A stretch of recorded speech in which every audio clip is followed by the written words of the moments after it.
একটা মানুষ 10 তলা বিল্ডিং এর উপর থেকে একটা শহরকে যতটুকু দেখতে পারবে, নিচতলার মানুষটা ততটুকু দেখতে পারবেন।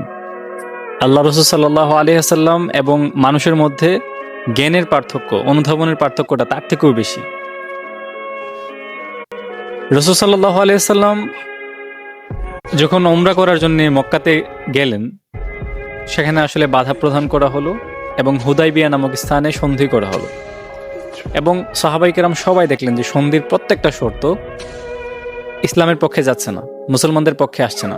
বলা হচ্ছে যে রসুল্লাহ লেখা যাবে না, উমরা করা যাবে না, মদিনা থেকে কেউ যদি চলে আসতে চাই তাকে আমরা গ্রহণ করব, মক্কা থেকে যদি কেউ গিয়ে মদিনায় মুসলিম হতে চাই তাকে ফেরত দিতে হবে।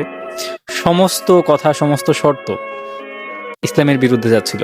কিন্তু রসুল সাল্লাহ আলাইসাল্লামের দেখা আর সাহাবাই কেরামদের দেখার মধ্যে যে পার্থক্য আছে, রসুল্লাহ বলছিলেন যে হে আমার উমর, হে আবু বকর, রিল্যাক্স, বিজয়টা আসলে আমাদেরই হবে।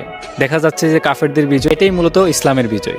তোমরা অপেক্ষা করো এবং দেখো আসলে এর ফলটা কত সুন্দর মিষ্টি হয়। এবং তাই হয়েছিল।